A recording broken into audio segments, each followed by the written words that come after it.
Judaism, Christianity, Islam. The why be Jewish approach. This is not meant to be a comprehensive comparative religion presentation. I no more consider myself an expert in Christianity and Islam than I do in Judaism. But having studied all three traditions and having had numerous conversations with Christians and Muslims who are very serious about their traditions, I feel like that I have enough information to present a couple of the basic frameworks under which Christians, Muslims, and Jews work, which can be compared and contrasted. I will first of all cover the problem. The problem that I'm presenting today is, who are we talking about? Who are the Jews, Christians, and Muslims today?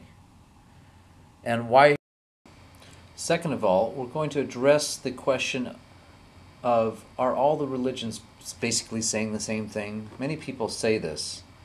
Of course, we're not going to look at all religions, but the three, what I call Abrahamic religions, those that derive their traditions from a biblical figure called Abraham, are they all saying the same thing basically, with a few details different? And we'll look at them in this order.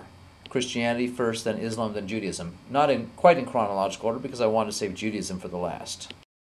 And finally, we're going to end up with what I call the why be Jewish defense. When I say defense, I mean anyone who has an emotional connection to Judaism because you feel Jewish, because you enjoy certain Jewish customs or Jewish connections, that's wonderful. And that's something that you can keep the rest of your life. But if a young person comes up to you and says, why should I be Jewish? The Christian or the Muslim here that I met is giving me real good reasons why I should become Christian or Muslim. What's your answer? Do you have a rational answer for the young person who's trying to decide what to do? I believe that in addition to our emotional connections, we should have rational ones as well. As I said, I think that anyone watching this presentation has an emotional connection to Judaism, and I think that's a good thing. I think that we should acknowledge where our connection is emotional and where it is rational, and try to distinguish between those motivations that are emotional and those that are rational. They're both important. The purpose of this discussion at this time is to increase our rational connection. I hope you agree, and I think it's even worth asking yourself, do you want a greater rational connection to Judaism in addition to your emotional connection? I think it's worth pausing and asking yourself that question and approaching the rest of this discussion with some degree of commitment to increasing our rational connection. Now, the statistics that I have are from these sources, this website, religioustolerance.com, which brings in numbers from various sources. You can see that the number one religion is Christianity. It's the biggest group in terms of numbers of people and population for the world population. It's also declining in terms of the ratio of the world population. Their numbers may be increasing, but they're increasing at a slower rate than the world population is increasing.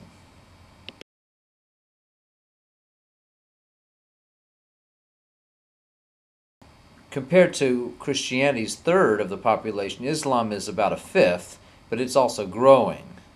And numbers are substantially lower of those who identify themselves as Muslim, but still we're talking about over 1 billion people, so it's not exactly peanuts.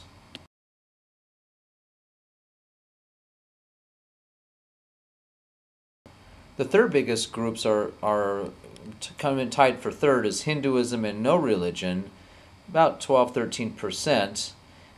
Hindus, in terms of world population, is about stable.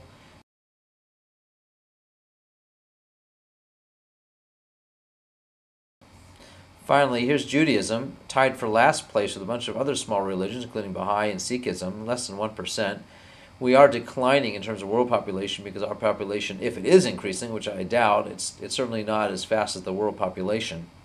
And given our size compared to Christianity and Islam, you have to wonder, why do they care so much about us?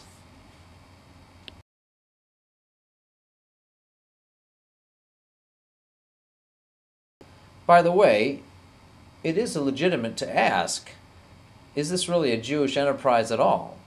I mean, what is the... Obviously, in terms of just knowledge as a human being, it's good to be aware of the world and understand other people's. But is there anything particular... Well, it turns out it's actually a very Jewish thing to understand other views from other religious and philosophical traditions. It says in the Mishnah, in fact, know what to answer an Epicurus. Now, an Epicurus comes from the Greek word Epicurean. It's a borrowed word. It technically means a Jew who is trying to pull or push fellow Jews away from Judaism. And there's a mitzvah, specific mitzvah, to know how to answer someone like that who comes to you and says, hey, why don't you, leave your Jewish tradition and move to this other tradition? And there's actually I put here in source B, an encounter between Rabbi Gamliel and the Roman emperor, which illustrates how one should be able to answer an Epicurus. Now, the emperor's not technically... Do you remember the Harper's Monthly, where they have something called the Harper's Index every month? They give stats that seem to be on their own not so interesting, but you put them as a group and it tells a little bit of a story. Well, I made a New Testament index. I found the New Testament references to itself, meaning the New Covenant, quote unquote, 9, references to Christians or Christianity, 5, Jesus, 1548, Moses, 85. But in contrast to only 5 references to Christians and Christianity, 253 to Jews, Israel, and Judaism. What does that tell us? Well, obviously, something about us is important to them. I did the same thing for the Quran. In the Quran, references to itself, 67. References to Muslims or Islam, 18. Only 6 references to Muhammad himself where he's specifically named. Interesting. Doesn't prove anything, but it's interesting. However, in contrast, look at the number of references to Jesus, Moses, and Jews in Israel compared to the number of references to Islam itself or to Muhammad. 101 times Jesus is mentioned, 143 Moses, 69 times the Quran refers to Jews and or Israel.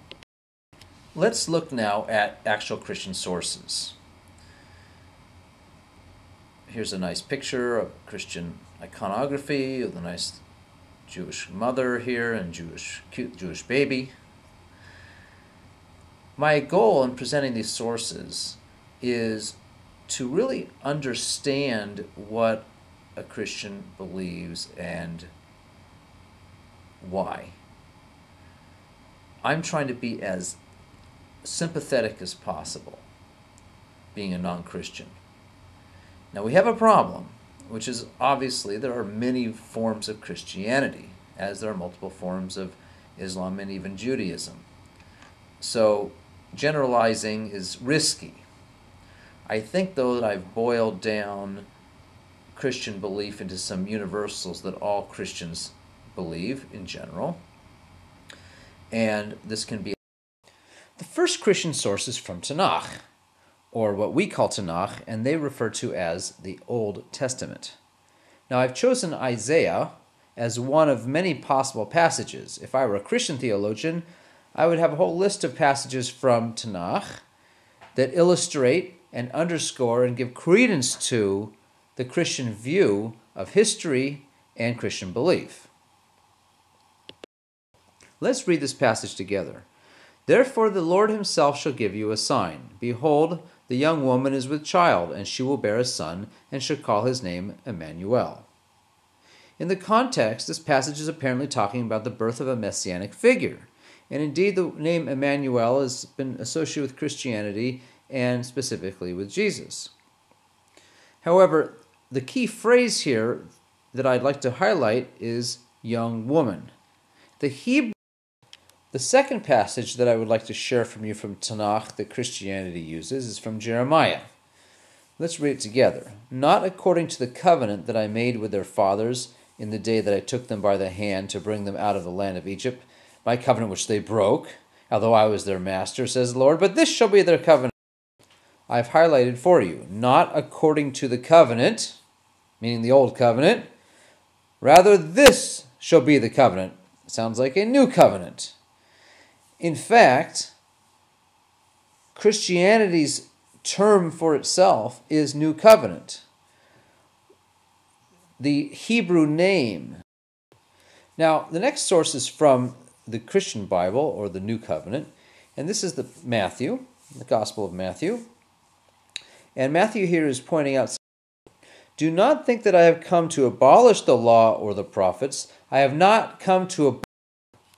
And he goes on, not the least stroke of a pen will by any means disappear from the law until everything is accomplished. So it's a very powerful statement. Christianity is evidently not coming to erase Judaism and start from scratch. It's coming to add on. Judaism and Christianity are, according from a Christian view, one and the same. Christianity is an extension of Judaism.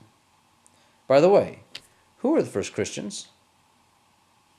They're obviously Jewish people. And this leads us into the heart of the controversy.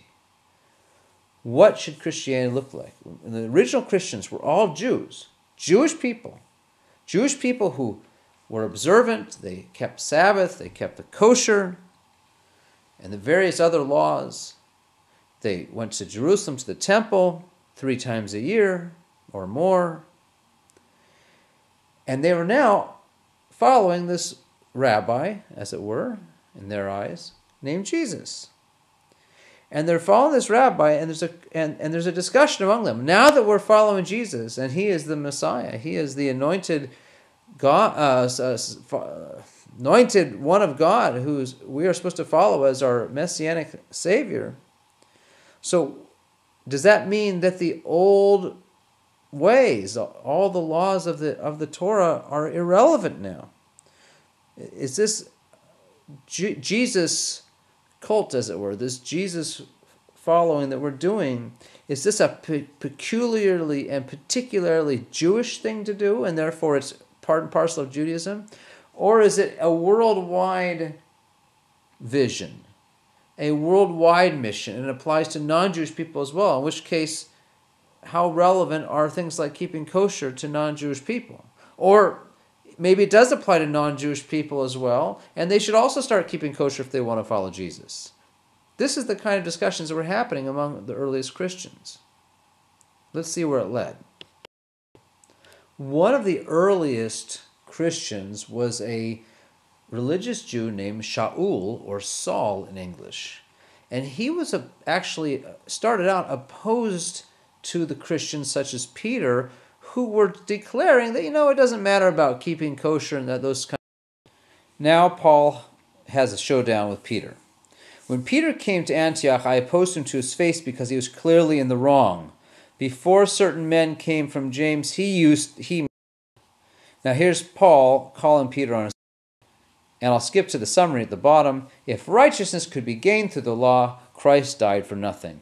This is the New Testament's knockout blow to the idea of keeping kosher, circumcision, and other rituals which, quite frankly, are a difficult, challenging aspect of being Jewish. For a person to become Jewish and to take upon them, this cutting their flesh for circumcision, restricting their diet, not being able to eat at friends and families' houses, that's a big challenge for a Jewish person. And you can imagine it's a challenge for an early Christianity in attracting converts from Gentiles if that's part of the package. You have to circumcise yourself, and you have, if you're a man, and you have to keep kosher. As soon as Paul has this revelation on the way to Damascus that it's not necessary to do those things, he should not be opposed to those who want to universalize Judaism via Christianity, all of a sudden it becomes a lot easier to attract converts. No wonder. I would like to emphasize that today there are many forms of Christianity, and they all teach different things in many different details. Besides the Roman Orthodox, the Roman Catholic Church, there's the Eastern Orthodox, there's the Russian Orthodox, there are Protestant groups of different denominations.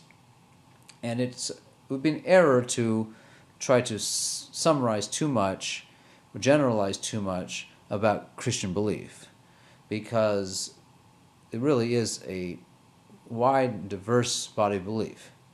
That said, I believe it can also be stated that all Christians, all faithful Christians today, do share at least a couple core beliefs. I believe this is a truism about all forms of Christianity. Therefore, although different branches and sects have different requirements, they all agreed on two things.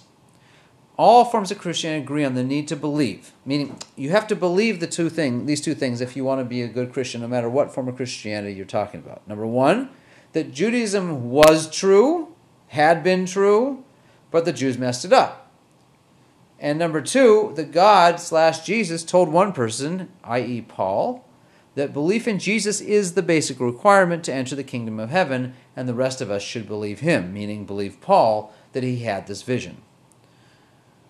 What about the other details? What about whether or not one should keep kosher, keep Sabbath? There are different Christian groups, or groups who call themselves Christian, including Seventh-day Adventists, there's Mormons, there's different kinds of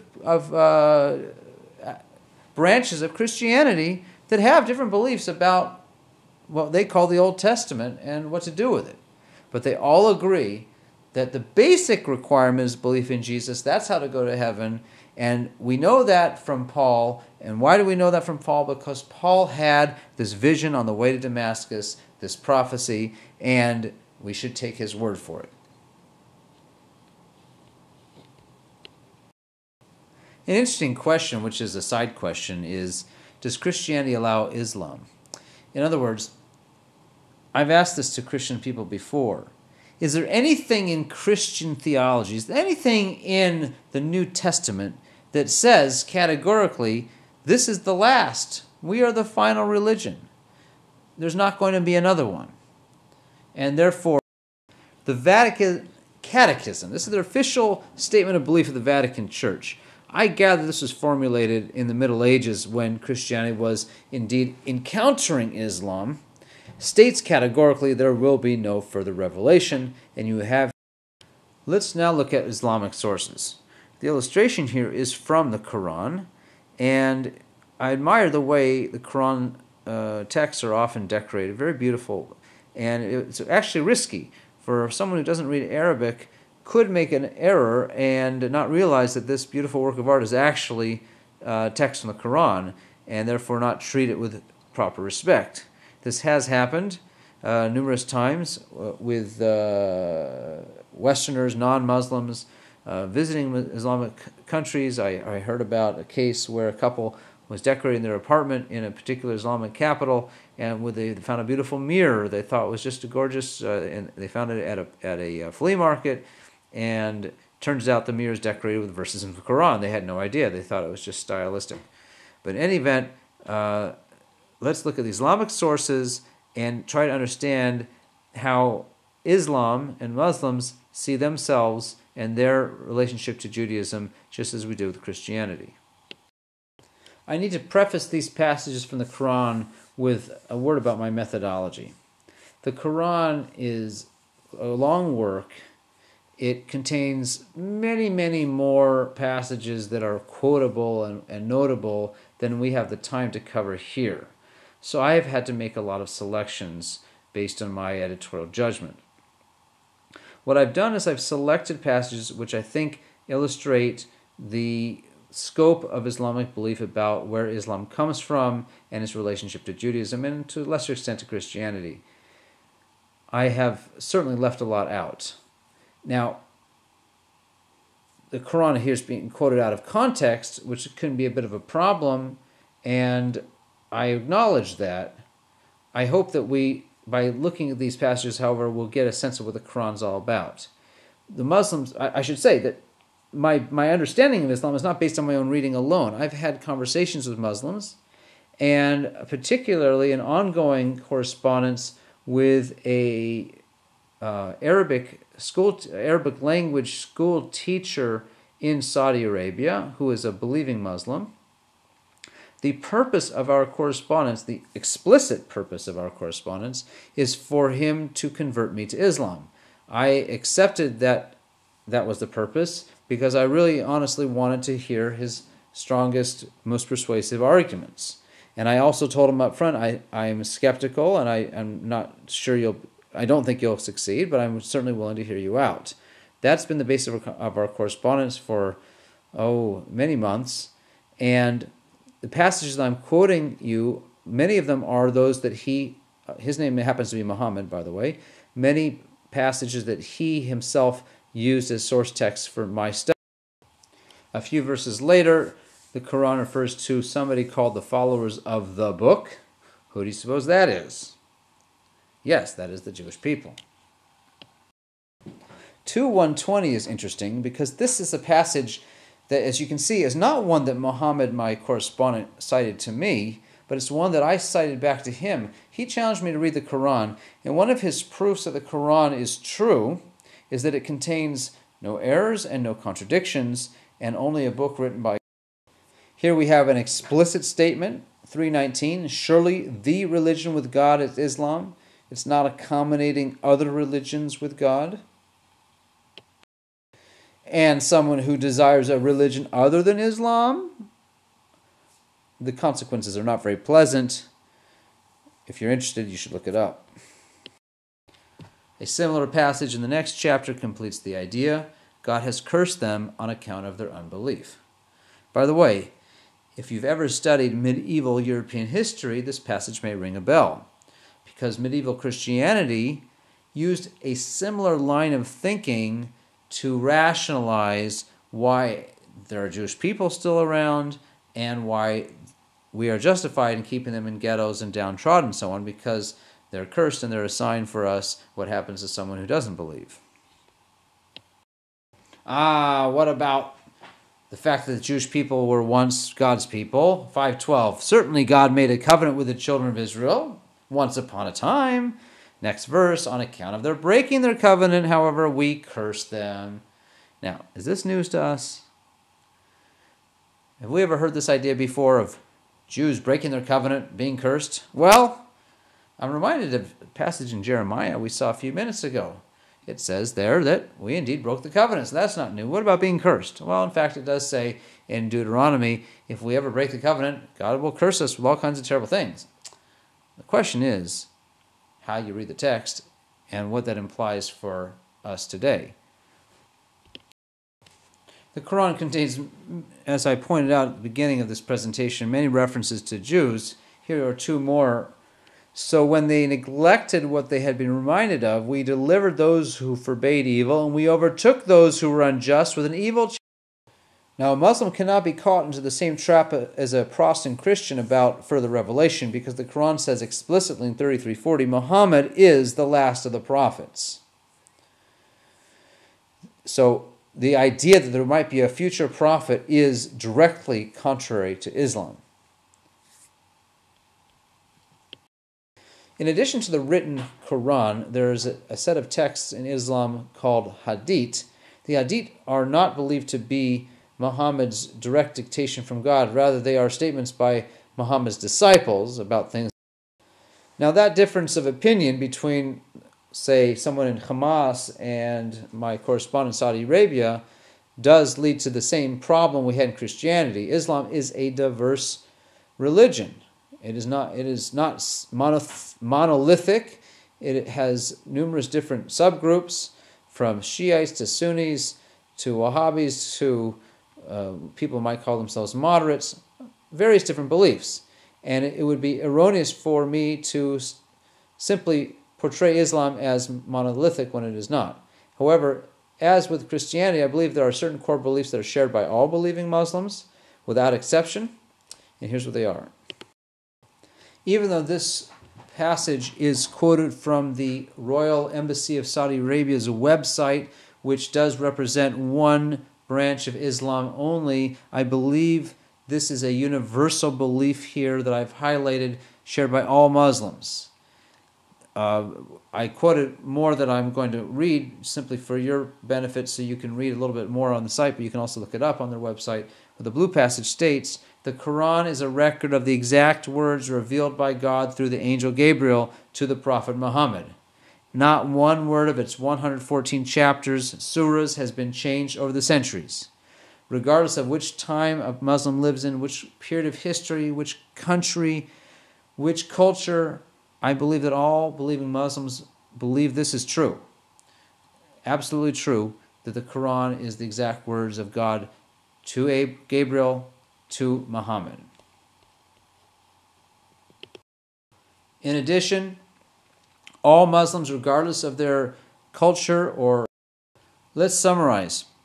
What is the basis of Muslim belief in Islam? This is a similar exercise that we did with Christianity, where we stated over there that Christianity is based on the concept that Judaism had been true and that God appeared to an individual named Saul, later Paul, and told him that Judaism as it had been practiced is no longer true, and the new religion of God is Judaism plus, let's call it that, the religion of Jesus, believing in Jesus. Similarly, Islam believes that Judaism and many thinking Jews get to this point of the discussion and they make an immediate assumption. Well, isn't Judaism the same? Don't we basically... By the way, as a means of introduction, I call this slide New, What's So New? The idea that Jews are going to mess it up, from a Jewish perspective, that's not news. But if you will not listen to me and will not do all these commandments, and if you shall despise my statutes, or if your soul loathes my judgments, so that you will not do all my commandments, but that you break my covenant. This is all in Leviticus. This is not even later prophets. This is the 5 books of Moses stating, Jews might mess it up, and there's going to be consequences. So when you come to me and say that Jews messing up Judaism is a basis of a new religion, it may be fine for Christians and Muslims. We're not arguing with them on their beliefs about their own, but don't come to me and tell me that's a basis for me rejecting Judaism, because it's built into Judaism that we're going to reject it. Yet, nevertheless, the passage continues, I will not cast them away, nor will I loathe them to destroy them utterly and to break my covenant with them.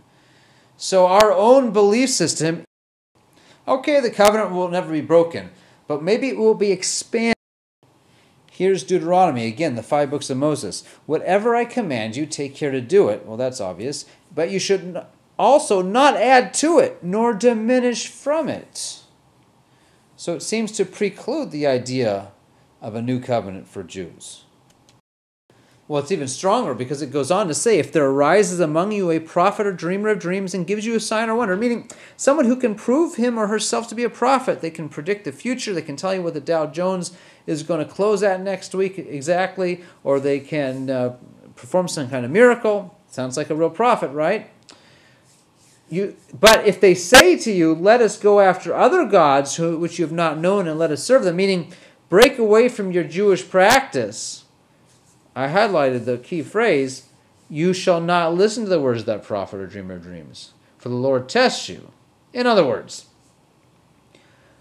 comes along a prophet and tries to add to Judaism to expand our understanding of Judaism in some way, not necessarily contradictory to Judaism. But if that prophet should come along and say, you know what, throw out your Judaism, reject your Judaism because I have a new revelation, it's called Jesus, or I have a new revelation called Muhammad, and you don't need the Judaism anymore.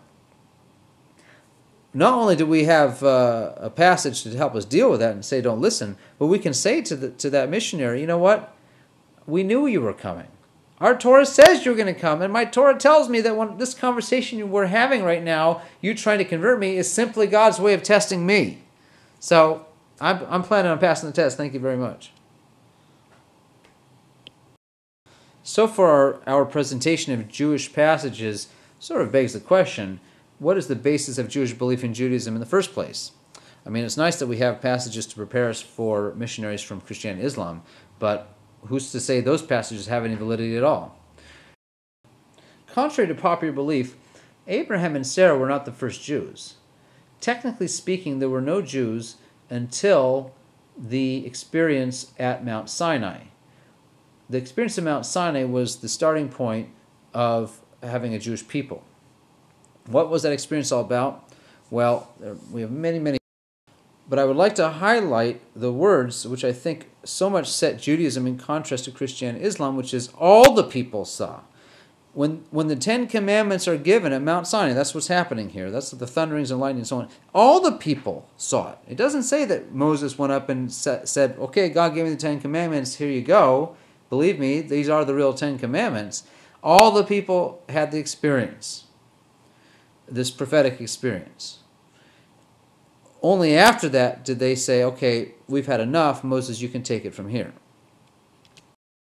It's interesting because Moses himself in Deuteronomy, now he's speaking in his own voice here, he's writing in his own voice here, reiterates the same point. Did ever people hear the voice of God speaking out of the midst of the fire, as you have heard? All that the Lord...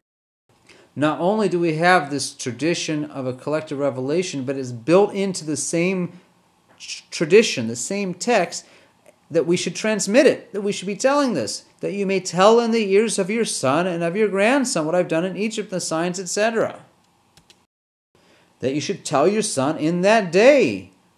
What day is it talking about? It's talking about on Passover. We should have built into our tradition an annual ritual of retelling our children the story about how it all happened, where it all came from, that we all did this together. Once again, when your child asks you in time to come, it's repeated again and again. The system of telling over the story what happened. And it tells us even what to tell our child. Say to him, by strength of hand the Lord brought us out from Egypt, from the house of slavery. You shall say to your son, we were Pharaoh's slaves in Egypt, and the Lord brought us out of Egypt with a mighty hand. Now I have a question for you. Do you think that parents lie to their children? Do you think that grandparents lie to their grandchildren? Do you think that Christian parents lie to their children? Okay, they tell them Santa Claus stories. I'm not talking about that. I'm talking about when they become old enough to understand reality and truth.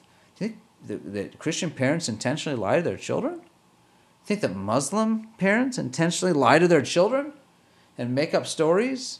Do you think they're intentionally lying to them about Muhammad? No, they're not.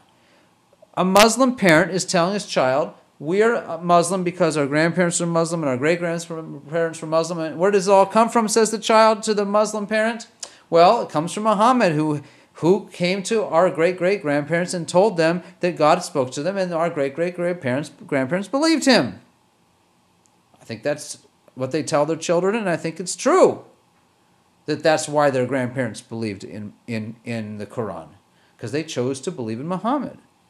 I think Christianity is the same thing. Why are we Christian? Because our grandparents were Christian. Why are they Christian? Well, because their grandparents were Christian. Where did it get started? Well, because Peter and Paul and the other disciples, each one said that God had, or Jesus had spoken to them and came to our ancestors and told them, and they chose to believe them. What does a Jewish child say to their father or their mother, the grandparent? Why are we Jewish? Well, our grandparents were Jewish. Why were they Jewish? Because their grandparents were Jewish. Where did it get all started? Well, the obvious objection to the story is the old idea. The first flaw in the logic is the assumption that the chain of transmission is so long. If I ask the average Jew in the street, how many people in that chain do you think are from Moses to you and me? They would say, I've asked people this. The typical answer is, probably a few hundred. Well, let's do the math. First of all, we're talking about 3,300 years ago, or 1,300 years BCE. Now, for the sake of discussion of the idea of transmission, I'm going to define a generation as 60 years, because I will posit that at any given time in history, there are many grandparents sitting with their grandchildren at the Passover Seder telling them the story, or rabbi to student, if you will. Well, you may have already done the math in your head, but it's simply 3,300 years divided by 60-year gaps in between individuals in the chain, getting us to the grand total of 55 individuals. 55 people from Moses to you and me. 55 people in that chain of telephone. That's a lot shorter than most people assume who haven't thought about it. But it gets even better than that. It gets better because everyone agrees that the Torah we have today is virtually unchanged for the past 2,300 years. I mean, everybody. We know this because the Greek translation of the Torah was made approximately 2,300 years ago. So the most left wing of scholars agrees that at least the written Torah we have today is virtually unchanged. The Mishnah and the oral Torah is more subject to debate. It has not been universally pushed back that far. But at least for the written Torah, which obviously requires some kind of commentary, it can be pushed back to 2,300 years by unanimous consensus. So we're really only talking about how many years then in our chain that we have to worry about. We're talking about 1300 BCE up until 300 BC, or 1,000 years. That's less than a third of the original chain that we discussed. So if you're mathematically inclined, go ahead and do the math. This 1,000 years we're left with divided by our 60-year gap between grandparent to grandchild or teacher to student leaves us with a grand total of how many people in our chain? That's right, about 16 people. 16 individuals from the time of Moses to the time when everybody agrees the Torah we have was in place already. That's not a lot of people to get a story right. Now, it still could be corrupted, however. You could still have the telephone argument. Well, 16 doesn't seem like a lot, but run a game of telephone, you'll see how corrupted a message gets. Here's the response to that. That rule of telephone is only true with a casual message. It's not true with a serious message. I'll tell you what I mean. I'll give you an example. But what I mean is that we have, we're not talking about a laundry list here, a grocery list. We're talking about what somebody believes is the Torah of God. Somebody believes is a holy book. So they are presumably going to be cautious about how they transmit it, presumably. We know, at least in later times, we have in the Talmud, all kinds of rules about how to transmit the Torah, how it has to be copied letter by letter. If one letter is inaccurate, even slightly smudged, it has to be put aside until it's fixed. We have rules about who can become a scribe, what kinds of ink to use, etc., etc., etc. That's the rule. Now, the example is, to illustrate this, is I heard this was done in a Jewish school. I never saw it myself, but I don't doubt it, and I think it would be wonderful to try to recreate this. They took the entire school of students into the auditorium. I think it was a girls' school. And they got some volunteers, and they got some 50 girls on stage who were volunteers to do this, while the other hundreds of students were witnessing this from the audience. And they told them the following. We're going to play the game of telephone, and we're going to give the first girl in the line here a message, and she's going to have to transmit it to her friend. And we're going to give her actually two messages. One's going to be written, and this one line will be written, and the friend has to actually copy it onto another piece of paper. She can only copy it. Each girl has to keep her own piece of paper, but they can copy it by looking. And the other message is going to be totally oral. It's not going to be written down at all. And we're going to give you an incentive. If the 50th girl in the chain, the last one, has exactly the same written message without any errors, and the exact same oral message without any deviation or errors, then the entire school, both those on the stage and those in the audience, will get the rest of the afternoon off and a pizza party. What do you think about that incentive? So they played the game. First girl was given the written message and the oral message in secret, and then she had to transmit it in secret to the next one. It took quite a while. And the other girls sat there waiting and waiting. It was very intense. I think they played music while this was happening. And finally, the message was transmitted to the last girl in the chain. Do you think that she got it right and they got the pizza party or not? The answer is they did. When the incentive is sufficiently strong and you also have a written component, so it's not purely an oral message, but part of it's written. And add to that, by the way, our chain, and we're only talking about is 16 individuals, or if you want to call it. It's interesting that near the end of that long chain of history from Moses, we have a non-Jewish observer, intellectual, John Adams, President of the United States, who made a remarkable observation about Jewish history and the Jewish people's role in history. The Hebrews have done more to civilize men than any other nations. They are the most glorious nation that had ever inhabited this earth. The Romans and their empire were but a bauble in comparison of Jews. They have influenced the affairs of mankind more and more happily than any other nation.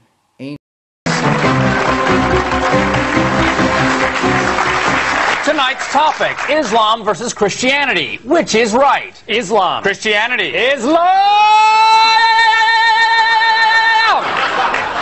There is no God but Allah, and Muhammad is his prophet. Stephen? Steve, this debate is about religion. Let's discuss it rationally. Now, think about it. If you were God, would you manifest your divine glory to a shepherd in a cave in Saudi Arabia in the 7th century? Or as the son of a carpenter in a manger in Judea in the year 0? Come on, use your mind. Stephen, what part of there is no God but Allah and Muhammad is his prophet don't you understand? Look, let's assume for the sake of argument that your God is the one true God. That would mean Allah is not the one true God, which we know he is. Don't you see, your logic eats itself. First off, it's not my logic, Steve. It's God's logic, as written in the Bible, every word of which is true. And we know every word is true because the Bible says that the Bible is true. And if you remember from earlier in this sentence, every word of the Bible is true. Now, are you following me here, or are you some kind of mindless zealot? You know, there is one way of settling this. Crusade. All right, there are two ways of settling this. The one that I was thinking of, a pray-off. You pray to your God, and I will pray to mine, and we will see which one of us gets smited. Great, let's do it. Is your God ready? My God was born ready. Or, not so much born as begotten, not made, one being with the Father, ready. All right, on your mark. Get set. Pray.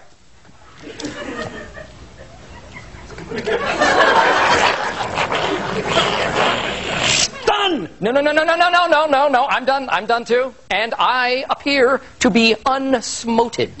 Yeah, for now, but let me tell you, when you die and go to hell, you're going to wish you weren't dead. Interesting. Now, am I going to be doing that after I go to paradise to join my bevy of spotless virgins for all eternity? You know, because I just want to give them the heads up where I'm going for eternity. Guys, I'm sorry. I'm just starting to think that this religion thing, we're not going to settle it in 3 minutes. So if you could just wrap it up and find some common ground, that would be great. Sorry.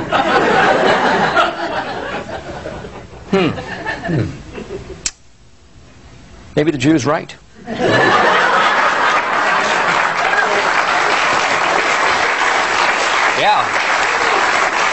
Yeah, maybe so, you know, which is funny because I normally don't care for Jews.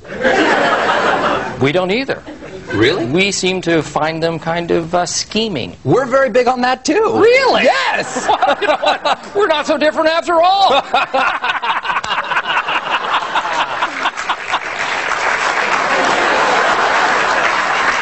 I'm Steve Carell. And I'm Stephen Colbert, and this has been Even Steven. Thank you both. Thank you both. Where is it? I don't know where I'm looking. Hey, thank you both. We'll be right back. Thank you for spending the time to watch and listen to this entire presentation. I hope that it has stimulated you and given you some background As I stated before, this is not meant to be a comprehensive, exhaustive, or even necessarily authoritative look at Christianity and Islam or Judaism, but is meant to summarize for us some of the core beliefs. My attempt was to be respectful and not to denigrate, and to help us sympathize with Christian, Muslim, and Jewish belief. Ultimately, the arrow should point us back to our Jewish belief and understand how we can not only be emotionally connected to Judaism, but thoughtfully as well, both as a tool to respond if a missionary should come knocking on the door, as well as a foundation for our own belief and our own practice as Jews that we should know that does have a rational basis and not merely an emotional one. And with that, I would hope that it should be a catalyst for further exploration and learning one thing that I don't think anybody in this room, myself included, has at this moment. Namely, enough knowledge, enough wisdom. As I say to people very often, Judaism belongs to you as much as it does to me. And therefore, your final challenge is get ownership of what is yours, what is your real birthright, which is the Torah and its wisdom and Jewish tradition.